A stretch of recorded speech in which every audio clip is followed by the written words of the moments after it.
말씀 사무엘상 2장에 있는 말씀입니다. 사무엘상 2장 1절로부터 18절까지 말씀 같이 합독하도록 하겠습니다. 한나가 기도하여 가로되 내 마음이 여호와를 인하여 즐거워하며 내 뿔이 여호와를 인하여 높아졌으며 내 입이 내 원수들을 향하여 크게 열렸으니 이는 내가 주의 구원을 인하여 기뻐함이니이다. 여호와와 같이 거룩하신 이가 없으시니 이는 주밖에 다른 이가 없고 우리 하나님 같은 반석도 없으심이니이다. 심히 교만한 말을 다시 하지 말 것이며 오만한 말을 너희 입에서 내지 말지어다. 지식의 하나님이시라 행동을 달아보시느니라. 용사의 활은 꺾이고 넘어진 자는 힘으로 띠를 띠도다. 유족하던 자들은 양식을 위하여 품을 팔고 줄이던 자들은 다시 줄이지 않도다. 전에 잉태치 못하던 자는 일곱을 낳고 많은 자녀를 둔 자는 쇠약하도다. 여호와는 죽이기도 하시고 살리기도 하시며 음부에 내리기도 하시고 올리기도 하시는도다. 여호와는 가난하게도 하시고 부하게도 하시며 낮추기도 하시고 높이기도 하시는도다. 가난한 자를 진토에서 일으키시며 빈핍한 자를 거름더미에서 드사 귀족들과 함께 앉게 하시며 영광의 위를 차지하게 하시는도다. 땅의 기둥들은 여호와의 것이라. 여호와께서 세계를 그 위에 세우셨도다. 그가 그 거룩한 자들의 발을 지키실 것이요 악인으로 흑암 중에서 잠잠케 하시리니 힘으로는 이길 사람이 없음이로다. 여호와를 대적하는 자는 산산이 깨어질 것이라. 하늘 우레로 그들을 치시리로다. 여호와께서 땅끝까지 심판을 베푸시고 자기 왕에게 힘을 주시며 자기의 기름 부음 받은 자의 뿔을 높이시리로다 하니라. 엘가나는 라마의 자기 집으로 돌아가고 그 아이는 제사장 엘리 앞에서 여호와를 섬기니라. 엘리의 아들들은 불량자라. 여호와를 알지 아니하더라.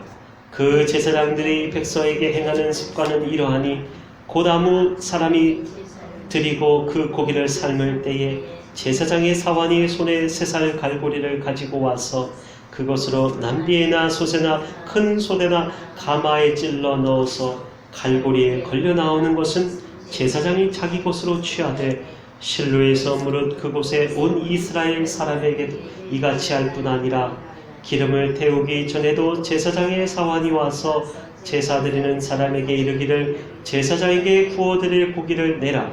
그가 내게 삶은 고기를 원치 아니하고 날 것을 원하신다 하다가 그 사람이 이르기를 반드시 먼저 기름을 태운 후에 내 마음에 원하는 대로 취하라 하면 그가 말하기를 아니라 지금 내게 내라. 그렇지 아니하면 내가 억지로 빼앗으리라 하였으니 이 소년들의 죄가 여호와 앞에 심히 크면 그들이 여호와의 제사를 멸시함이었더라. 아멘. 기도합니다. 살아계신 하나님 고맙고 감사합니다.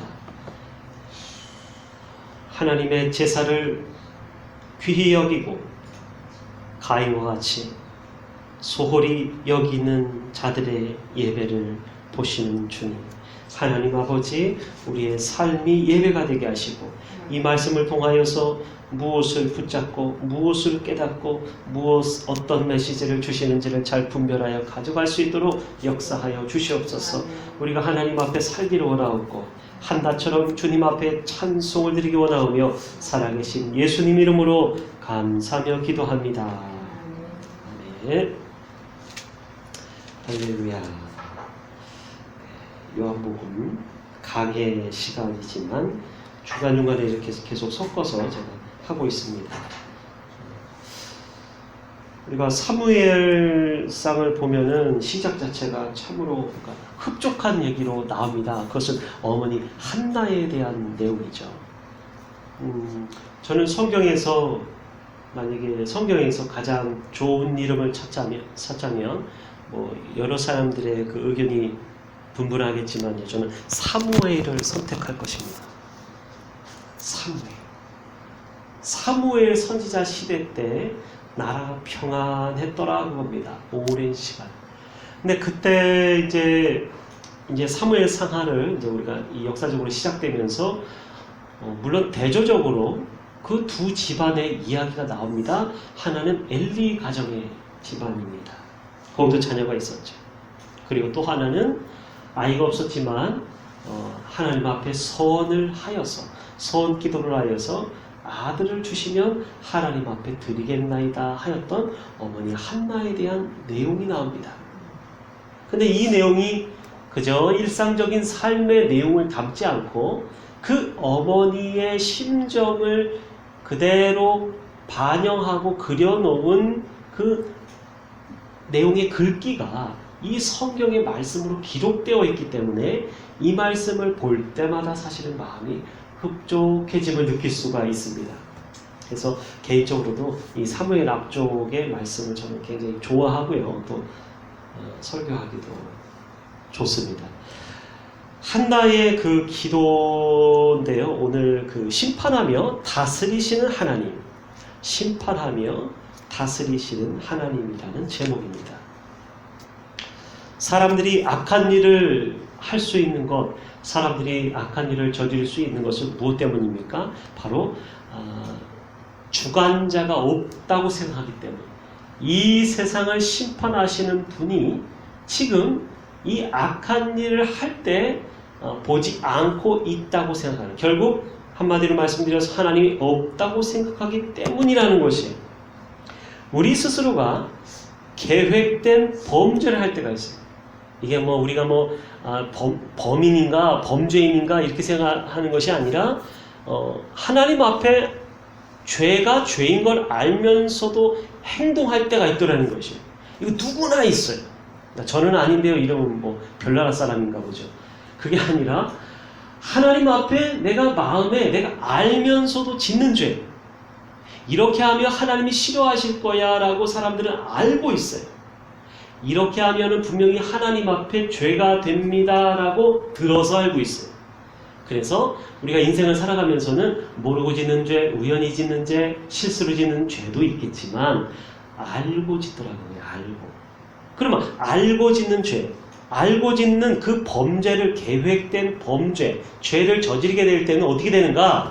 하나님과의 나와의 하나님 간의 나와의 관계가 멀어지는 것을 느낄 수 있습니다. 멀어집니다. 실수로 지었어요.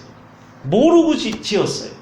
그러면 하나님이 죄를 그리스도인이라면 분명하게 깨닫게 하십니다. 그 시간이 걸려요. 물론 성령의 하나님께서 나하고 함께 하심에 대해서 굉장히 예민하신 분들이 있어요. 이건 훈련으로 가능한 것이에요. 훈련을 못 받으면 이건 몰라요. 왜 모르는가? 성령이 계시는지, 성령이 나에게 어떻게 언제 오셨는지도 모르고, 어떻게 나에게 성령 하나님의 그 기능적인 역할이 나에게 어떻게 영향을 미치고 있는지 자체에 대해서 둔감하기 때문에 이것은 들어서 배워서 알지 못하면, 자기가 스스로 깨우치지 못하면 이거는 이 영적 예민함, 성령께서 역사하시는 예민함을 갖출 수가 없더라는 것이에요. 그래서 반드시 이것은 신학의 훈련을 통하여서, 지도를 통하여서도 급격히 우리가 알 수 있는 부분이에요. 그러니까 빠르게 알 수 있는 부분이에요. 그러나 말로 들었다고 하여서 안다고 하지만 그걸 또한 또 모르는 사람들도 많이 있겠죠. 하지만 배워서 훈련을 통하여서 알 수 있다. 근데 계획된 범죄는 성령께서, 하나님께서 내 마음 가운데 즉시로 알려주실 때가 있어요. 성령 하나님은 내 속에서 말씀하실까요? 안 하실까요? 말씀을 하시죠. 그런데 나는 들어본 적도 없고 뭐가 뭔지 몰라요 라는 분은 둔감한 것이에요. 하나님께서는, 성령 하나님이 내 속에, 우리 가운데 들어오게 하신 이유가 뭐예요? 멀리 계실 수도 있어요. 그저 그냥 멀찍이서 하늘나라에서 명령만 하실 수도 있어요. 그런데 왜 각 사람에게 성령이 오시느냐 그거예요. 그렇게 밀접하게 왜 들어오셨다라고 표현하냐 그거예요. 그것은 성령께서 예수 그리스도와 같이 하나님의 말씀으로 지도해 주시려고 친히 선생이 되어 오셨다라는 뜻입니다. 그래서 우리는 성령을 받아들입니다. 하나님을 믿기로 작정하고 믿고 그렇게 살면은 성령이 미리 오세요. 미리 오십니다. 은혜 내가 잘해서 받습니까? 하나님 그냥 받습니까? 은혜는 하나님의 선물인 것입니다. 하나님의 선물. 은혜, 카리스라고 하는 이 은혜는 하나님의 선물이라는 것은 값없이 주셨다 그거예요. 미리 주셨다 그겁니다. 미리 줬기 때문에.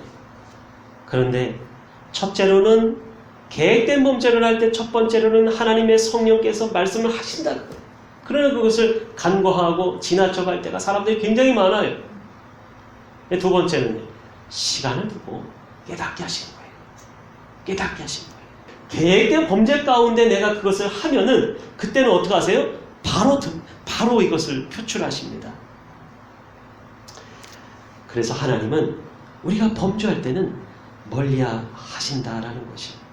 어떤 부부가 상점에 와서 아주 자신 있게 자신들의 가지고 있는 재산에 대해서 막 자랑을 합니다. 내가 여기에 빌딩을 짓고 여기 상가를 임대 수익을 내고 여기저기 땅이 있고 뭐 이런 게 있는데 여기 바로 이 인근에 분양하는 아주 큰 평수의 아파트를 이제 분양을 받아서 내가 들어간다. 자, 그랬어요. 그리고 물건을 살 것처럼 몇 번을 와가지고 물건을 이제 고릅니다. 자, 그렇게 해서 주인에게 얼굴 도장을 찍었어요. 신뢰까지 얻었어요. 여러 가지 뭐 자랑을 하죠. 그리고 아파트 분양을 받아서 이사를 가는데 며칠까지 이러이러한 가구들을 내가 지금 다 이렇게 고른 가구들을 전부 넣어달라. 자, 그리고 계약금만 줬어요. 계약금만 주고 나서 상점 주인은 그것을 이제 믿고 당연히 왜? 분양을 받았으니까. 그럼 뭐 어디로 이사 딴 데로 가겠어요? 가구를 뭐 들고 가겠어요? 수천만 원의 물건을 그 가게에서 전부 옮겨줬어요. 그 후에 이제 가서 돈을 받으러 가는데 아무리 배를 눌러도 사람이 나오지를 않는 것이. 한 달이 지나 알게 된 것은 이미 그 사람 소유도 아닌 물건을 가지고서 다 그 사람들은 사기치고 도망갔다라는 것입니다. 이와 비슷한 일이 미국에서 벌어졌어요. 어떤 일이냐면요. 갑자기 어느 노부부에게 유명 공연 티켓 2장이 우편으로 왔어요. 그래가지고 이게 도대체 누구한테 배달이 되었나 생각하기를 서로 부부가 우리를 아는, 우리한테 은혜를 받은 누군가가 우리를 잘 아는 누군가가 보냈겠죠 라고 갔을까요? 안 갔을까요? 자, 그날 그 시에 아주 깨끗하게 옷을 단장을 하고 그 다음에 그 공연에 재미있게 보러 갔어요. 그래서 재미있게 보고 그 다음에 딱 돌아왔더니 이제 사단이 벌어진 거예요. 창문이 열려있고 온갖 그냥 서랍이며 옷가지며 다 널브러져 있는 상태에서 실제로 이게 있었던 일이에요. 실제로. 그렇게 머리를 쓴다라는 거예요. 요즘 사람들이. 자, 이런 일들이 얼마나 많이 벌어지겠습니까? 계획된 범죄라는 것이. 계획된 범죄. 이게 왜 그래요? 왜 이런 일이 일어납니까? 다 하나님이 없다고 생각하기 때문에.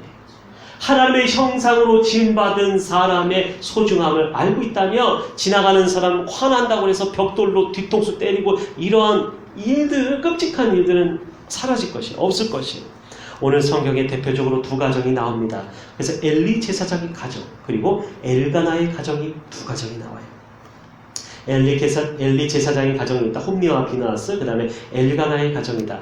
어머니 그 한나, 부인 한나 그 가정이에요. 그런데 더 자세히 들여다보면 하나님이 두 가정의 자녀들에게 더욱더욱 관심을 그 부모님보다 집중하고 계심을 성경을 통하여 볼 수 있습니다. 엘리 제사장의 두 아들 홈리와 비느하스가 있었어요. 그리고 엘가나의 부인 한나가 낳은 이제 기도로 낳게 됐어요. 불임 여성이었어요. 그런데 기도로 하나님이 그 기도의 응답으로 선물로 어린 사무엘을 주셨어요. 성경은 희한하게도 부모님의 얘기는 짧게 나오고 있고 그리고 자녀들에게 집중하고 계신 하나님의 그것을 오늘 보아야 됩니다. 왜 그런가? 물론 이들 가정과 시대상을 전반적으로 여러 부분에 나타내주고 있어요. 그 영적인 기상도도 나타내주고 있어요. 그런데 하나님의 이목을 더 집중시킨 인물이 있었어요. 거기 가운데 누가 먼저 나오는가? 다른 사람들 그냥 평이하게 나옵니다. 근데 그 중에서 특이한 인물 두 사람이 나와요. 누구예요? 홈리와 비느하스.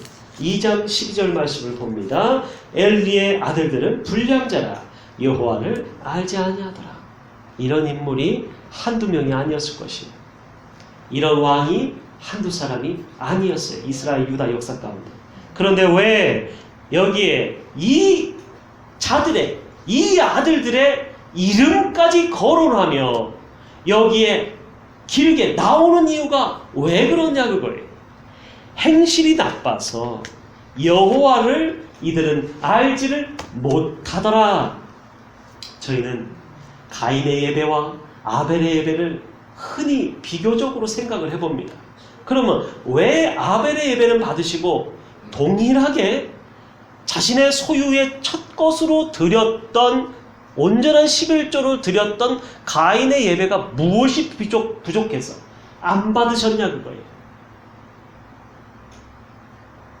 아벨의 예배와 가인의 예배가 표면상 수치상으로는 아무런 차이가 없더라는 것이죠. 그런데 왜 가인의 예배를 안 받아요? 엘리의 아들들처럼 평소에 행실이 악한 자였다라는 거예요. 그럼 어디서 나오는 줄 아세요? 그러한 말씀이 창세기에서 내용이 나오고 난 다음에 그 즉시로 무슨 내용이 나오는가? 동생을 쳐 죽이니라. 어떤 자가 살인자예요? 어떤 자가 살인자예요? 누가 나쁜 놈입니까? 평소에 행실이 온전하지 못한 것뿐만이 아니라 행실이 악하게 살아가는 자, 그 사람이 여호와 앞에 악한 자라는 거예요. 하나님의 말씀을 듣지 않는 자, 하나님의 말씀을 어길 뿐만이 아니라 반복해서 어기는 자, 알면서도 죄를 저지르는 그 악한 행실, 그것이 바로 아벨과 죽은 아우와 죽인 형 가인과 달랐던 점이라는 것입니다. 홈리와 비느하스가 그랬어요. 가인이 웬만한 일로 벌을 받고 하나님이 예배를 안 받으셨냐? 거기 그 앞에서만큼은 그 문제를 찾지를 못해요. 그런데 바로 뒤에 나오기를 그자는 살인자였어요. 살인의 마음을 품고 악한 마음을 품고 살아가는 자였기 때문에 그거를 하나님이 만드신 창조주가 그 인생을, 그 사람의 마음속을 왜 몰랐겠느냐 그거예요. 가인을 왜 몰랐겠느냐 그거예요. 하나님은 그래서 가인의 예배는 가증스러움으로, 외식함으로, 왜? 마음이 없는 예배를 드리고 있었기 때문에, 형식적인 생활을 하고 있었기 때문에, 헌금 생활을 그랬다라는 거예요. 자, 아버지 엘리 제사장이 두 아들에게 예배와 제사를, 곧 예배드리는 행위의 모든 것을 가르치셨을까요? 안 가르쳐줬을까요? 홈리와 비느하스는 말을 안 듣기 때문에 놔뒀을까요? 불량자로 놔뒀을까요? 아니요. 적어도 엘리 제사장의 가문과 그 가족, 그 집안에서는 이것을 아주 대대로 지금 지켜내려오고 있었어요. 너무나 잘 알고 있었어요. 그런데 그 1000년 정도 되는 그 아이들이 하나님을 자기 자신이 받아들이지 않았다라는 것이에요. 아무리 훌륭한 집안에, 아무리 신앙적으로 아주 복을 받아서 다 어떤 집안은요, 다 다 사자가 들어간대요. 의사, 변호사, 뭐 판사까지 뭐 아주 다 뭐 아주 법 뭐 저기 그 사자 들어가요. 막 굉장히 뭐 교사, 뭐 교수 그런 집안을 제가 지금까지 한 3집안 봤어요. 3집안.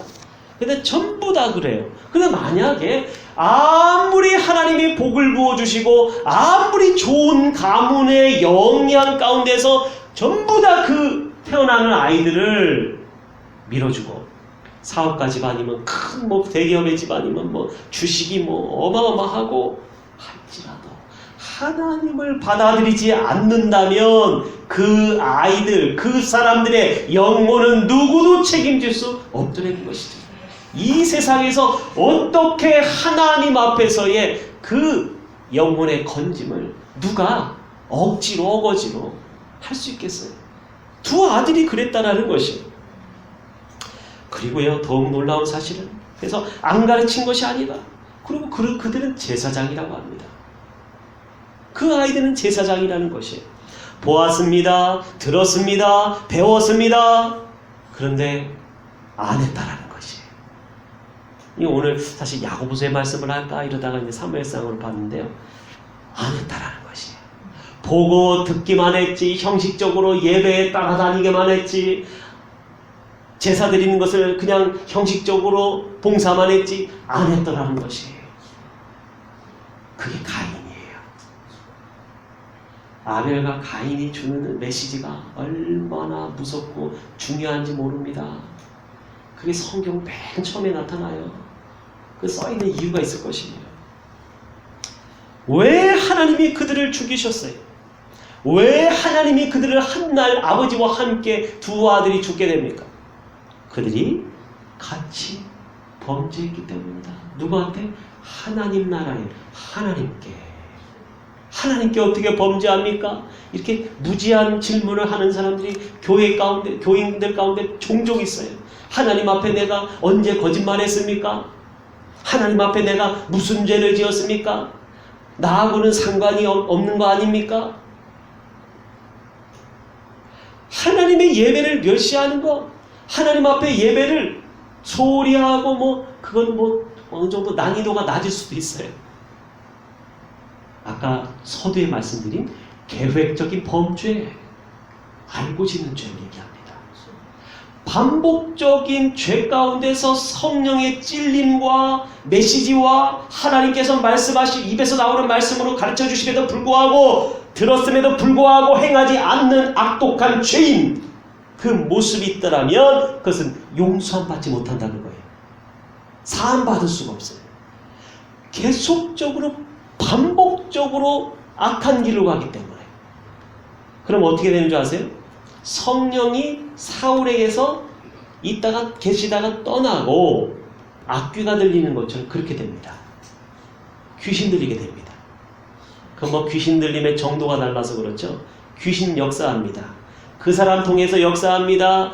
그가 성령에 사로잡힌 사람이었을지라도 그렇게 범죄함으로 말미암아 성령이 떠나가면 그 즉시 악귀가 들어와 버려요. 이게 어떤 특정한 인물의 얘기일까, 남 얘기일까 이러죠. 그게 아니에요. 나도 그럴 수 있어요. 이렇게 생각하시면 돼요. 저희 성도님들.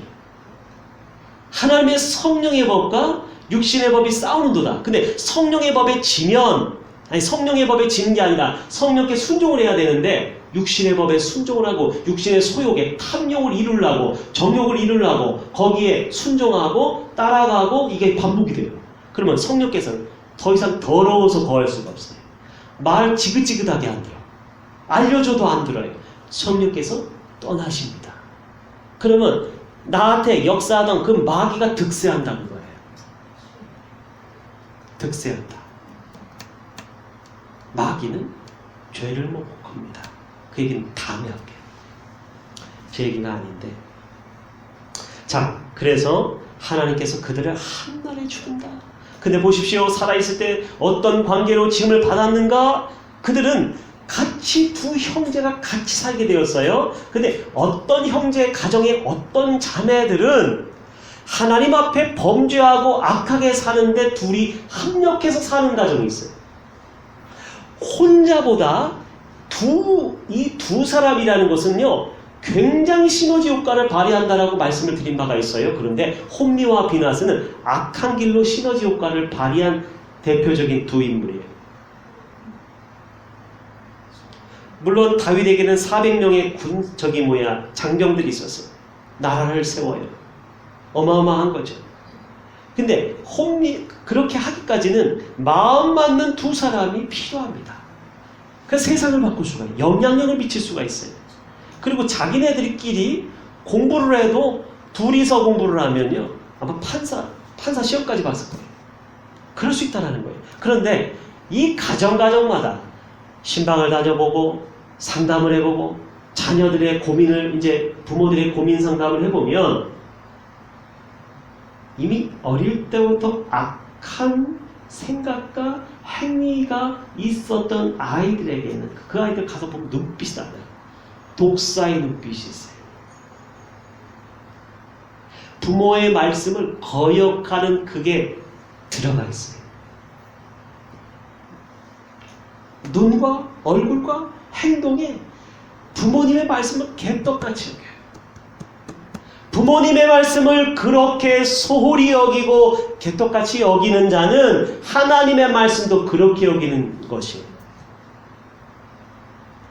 근데 이 고질적인 영적 질병과 같은 이게 뿌리 뽑히기가 굉장히 어렵다는 것이에요.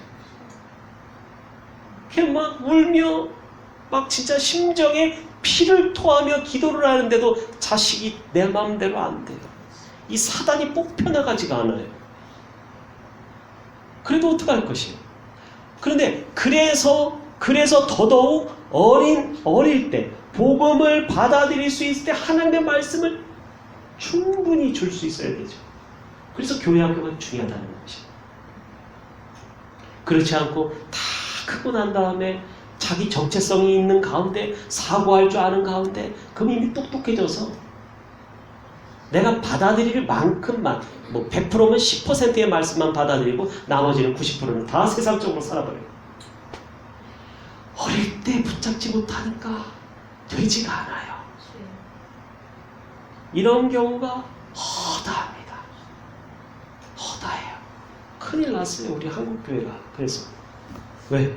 하나님의 아이들이 커서 하나님의 성인들, 하나님의 사람들이 많아져야 되는데 어릴 때 전도하지 못하고 어릴 때 붙잡지 못하고 어릴 때 복음을 전하지 못해서 지 맘대로 컸어요. 복음만 받아들여요. 다 자기 주관대로 세상이 이끄는 대로 만몬 우상이 그들의 영혼을 사로잡고 있다는 것이에요. 그래서 원래 원리적으로 보면요, 그들은 선하게 아버지의 일을 도와서 하나님을 섬길 수 있는 형제로 부름받았다는 거예요. 원래는 잘 살면서 하나님 앞에 어떻게 영광스러운 삶을 살아갈까, 그렇게 아름다운 두 형제로서 지음받았다는 거예요. 이것이 안타까운 현실이에요. 그가 극이죠. 그렇게 살아갔으면 얼마나 하나님 나라에 영광스럽고 상급이 많고 하늘나라에 정말 하나님이 얼마나 칭찬하시겠어요.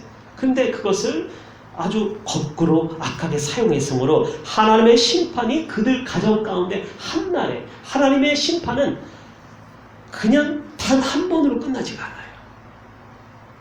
미리 사인과 표적을 주십니다. 반드시 하늘의 징조가 나타나게 되어 있어요.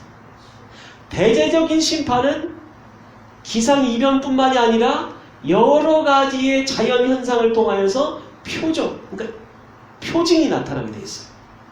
그러듯이요, 우리 인생 가운데도, 우리 가정에도 반드시 하나님의 목적하시는 바대로 움직여지지 않을 때는 하나님이 여러 차례 걸쳐서 시간을 두고 사인을 주십니다.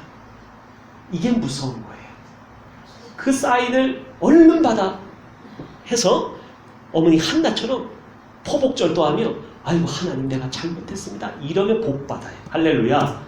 이러면 하나님이 그 과거에 있었던 모든 나의 잘못을 깨끗이 도말하시고 아주 새로 쓰시는 거예요. 자, 그럼 하나님의 선하신 도대체 의도가, 그 가정에 있었던 의도가 무엇이었을까요? 예배를 배운 대로 가라. 예배를 배운 대로 드려라. 아버지를 따라 하나님을 섬기는 제사장의 역할을 잘하는 일, 바로 그 가정에 복 주신 그 제사장 가문의 영광스러운 아들이었다는 거예요. 그것도 한 명이 아닌 두 명이에요. 이거 뭐 대단한 거예요, 사실. 나이가 비슷한 그 형제 둘. 행실이 나쁘면 하나님을 알지 못하기 때문이다, 이렇게 나왔었어요. 하나님을 경외하는 자는 그래서 역으로 보면 선을 행할 줄 아는 자다라는 것이 있어요. 하나님을 경외하는 자는 아는 것만으로서 하는 것이 아니라 그 사람들의 삶 가운데서 그러한 선한 열매가 맺히게 돼 있어요. 주렁주렁. 근데 어떤 사람 보니까, 어떤 사람들 보면은 자꾸 생각 자체를 악한 쪽으로 가요. 어떻게 하면 하나님 앞에 내가 선한 행실을 보일까, 이게 아니에요. 왜 그렇다고요? 하나님을 만으로 여기기 때문이에요. 하나님 앞에 선하게 살아보세요. 선한 행실을 가져보세요. 그런 지저분한 질병은 다 끊어져 버려요. 안 되는 것도, 막힌 것도 뚫어지고요. 어디서 오는 도움의 까마귀가 와서 다 물꼬를 열어주시는 줄 믿습니다. 하나님을 경외하는 자는 그래서 선을 행할 줄 안다. 2장 1절에서 10절까지는 참 이게 그 특별한 참 노래예요. 한나의 노래. 그 기도죠. 한나가 불렀던 기도예요. 그게 3장, 사실 오늘 본문이었던 요한복음 3장 끝부분에도 나와요. 세례 요한의 예수님을 향한 그냥 자기 시가 나와요. 자기 어떤 그 고백과 같은. 그것은 요한의 얘기가 아니었어요. 이렇게 문맥상으로도. 근데 오늘도 그래요. 한나의 기도가 여기에 삽입이 되어 있다는 거예요. 이 누구의 얘기예요? 한나가 하나님을 만나고 영적인 눈이 열려서 하나님을 이런 하나님이시다라고 고백하는 찬송시라고 볼 수 있습니다. 이게 뭐 시편에 안 들어가서 그렇죠. 그래서 그 속에 어떤 내용인가? 하나님이 인류를 향해서 행하시는 심판과 다스리시는 주관자이심이 잘 드러나 나타나 있다라는 것입니다. 그리고 한나가 겪었어요. 보았어요. 이제 배웠어요. 그리고 간증하는 것이에요. 고백하는 것이에요. 할렐루야. 신앙은요. 그래서 이 주고받는 게 있어야 돼요. 어떻게 해요? 하나님의 은혜를 맛봤으면 그것을 널리 전하는 것이에요. 이게 주고받게 되는 것이에요. 간증하게 된다는 것이에요. 홈리와 그러나 비느하스는 어떻습니까? 똑같이 배우고 보았어요. 들었어요. 가르침을 받았을진데 그들 스스로가 함께 합심하여서 악한 행동을 했다라는 것이죠. 자, 어떤 악한 행동을 했는지 저희는 알고 있었어요. 알고 있습니다. 그중 가장 악한 건 무엇입니까? 어떤 것이냐면요. 하나님을 멸시했다는 거예요. 그래서 아까도 똑같은 말씀인데 하나님을 어떻게 멸시합니까? 그럽니다. 사람들이. 하나님께 내가 무엇을 범죄했습니까? 그것이 바로 지옥 백성들의 고백이라는 거예요. 그러나 작은 자에게 바로 한 것이 내게 한 것이다라고 고백한 예수님의 그 말씀처럼 바로 하나님의 예배를 멸시하고 하나님의 사람들에게 안 좋게 하고 나쁘게 굴고 하나님의 일을 회방하고 성령을 회방한 그 모든 것, 너에게 알려준 모든 것들 가운데서 나의 명령을 지키지 아니하고 계명을 지키지 아니하고 알면서도 짓고 자꾸 반복해서 그 짓는 죄, 그 정말 그거 심각해요. 그래서 그 모든 것이 바로 하나님을 멸시했다. 그리고 하나님을 속이려고 했다. 자신들의 뜻대로 살아갔다는 것입니다. 어떻게 보면 가장 하나님을 가까이 할 수 있고 하나님의 말씀을 가장 늘상 듣는 가정이었음에도 불구하고 복된 가정에서 태어났음에도 불구하고 그럼에도 불구하고 가장 멀리 떠난 그 두 아들. 한 번이 아니었어요. 알면서도 반복적으로 그렇게 하나님 앞에 돌이키지 못하고 회개하지 못하고 죄를 씻지 못했더라라는 것입니다. 17절에 가서 결국 이 소년들의 죄가 여호와 앞에 심히 크면 그들이 스스로가 하나님의 예배를 멸시하였도다. 우리는 오늘 한나의 기도처럼 6절 말씀에 여호와는 죽이기도 하시고 살리기도 하시며 지옥에 던져넣기도 하시고 이렇게 한다는 거예요. 하나님이 판단하시기에 그의 믿음과 행위를 보시고 살피시고 지옥에 빠질 자도 건져내신다. 천국으로 올라가게 하신다. 또 7절 말씀에 사무엘에 대해서는 오늘 보지 못했지만 2장 7절에 여호와는 가난하게도 하시고 부하게도 하시며 낮추기도 하시고 높이기도 하시는도다. 이 말씀 여기 있는 말씀이었어요. 마지막으로 볼 말씀은 한나의 매년제와 소원제만 보고 마칩니다. 자, 매년제는 매년 일정한 시기에 드리는 예배입니다. 일정한 시기에 드리는 예배다. 소원제는요, 하나님 앞에 무언가 긴급한 기도 제목을 가지고서 소원을 하고 약속을 하고 기도하는 시간인 것입니다. 물론 한나는 엘가나의 가정 전체가 매년제와 소원제를 드리러 올라갈 때에 아이를 젖되기까지 기다렸다가 약속한 것을 22절의 말씀처럼 여호와 앞에 뵙게 하고 그를 거기에 영원히 있게 하리다라고 했다라는 거죠. 자, 고백이 앞서 있었어요. 아까 신앙은 뭐라고 그랬어요? 하나님의 은혜가 먼저요. 그 응답이라는 거죠. 응답과 같아요. 하나님의 은혜요, 응답이 먼저요. 그 다음에는 우리가 응답할 차례인 것입니다. 할렐루야. 우리도 이렇게 한나처럼 아름답게 하나님의 은혜와 응답에 응답하여 살아가는 저와 여러분 되시길 주님의 이름으로 축복합니다. 살아계신 하나님 고맙고 감사합니다. 복된 가정으로 불리움받고 태어났지만 그렇게 안 좋게 결말이 나왔던 가정과 비교하여서 이 어린 사무엘의 가정은 좋지 않았지만, 환경이 좋지 않았지만, 어렵게 사는 어머니였지만 그의 기도와 그의 헌신과 하나님 앞에 주신 은혜와 응답의 바로 보답으로 말미암아 소원을 지킴으로 말미암아 하나님 앞에 큰 백성 되었음을 고백합니다. 하나님 아버지, 우리도 이런 가정, 복받는 가정 되게 하여 주시고 하나님 앞에 실천하며 행위로서 살아가는 가정, 아름다운 가정 만들 수 있도록 역사하여 주시옵시고 그런 성도들 다 될 수 있도록 복의 복을 더하여 주시옵소서. 살아계신 예수님 이름으로 감사하며 기도합니다. 아멘.